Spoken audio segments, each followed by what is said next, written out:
Now, Central Oregon's local alert weather with Max Goldwasser. Good evening, Central Oregon. I hope everyone continues to stay safe among these very hazardous, smoky conditions that we have here across the high desert. In fact, most of us are still literally in that hazardous air quality level, according to the Department of Environmental Quality. If you want to check on that, there's a link on our website. Just go to ktvz.com/weather. You can find a link to the current air quality status across the region. Only Prineville right now is not in that hazardous range, but not too far behind in the very unhealthy range. We still have a dense smoke advisory that's in effect until tomorrow at noon. You see it right there covering at least a part of the Tri-County area. And then also we have an air quality alert that's also in effect until tomorrow at noon. Of course, those can always get extended. Now here's a look at our smoke forecast moving forward.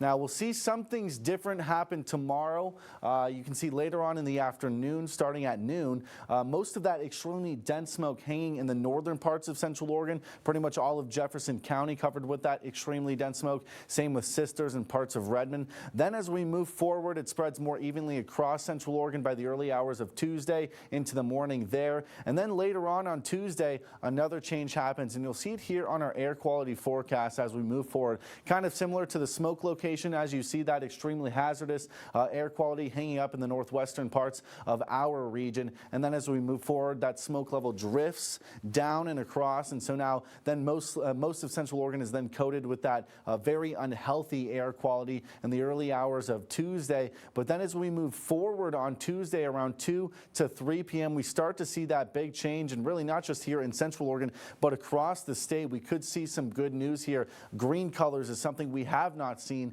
in quite some time. And then later on Tuesday at 10 p.m., we end up in the yellow, so that means moderate air quality, which is still not ideal, but a huge change from where we've been in recent history. Now, I do want to say, even though we expect that it's getting better at that time, we should still see at least some sort of a haze here on the high desert through Friday at least. Here's a look at our future winds, staying fairly calm until we get to Monday in the late afternoon. A slight jump across the high desert where many of us get into the double digits. However, those aren't extremely fast wind speeds. They might increase just a bit after that. Then we calm as we approach the overnight from Monday into Tuesday, and then we stay fairly calm then, and those calmer winds, as we've discussed, keeps that smoke at the surface level, creating those more hazardous air quality conditions. Nothing to report here on the allergy forecast. Should stay that way tomorrow as well.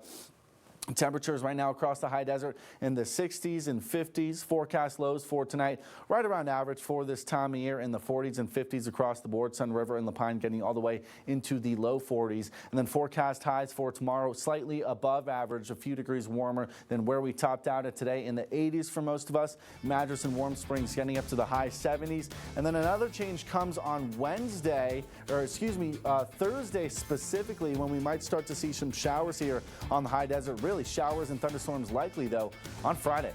We'll be right back.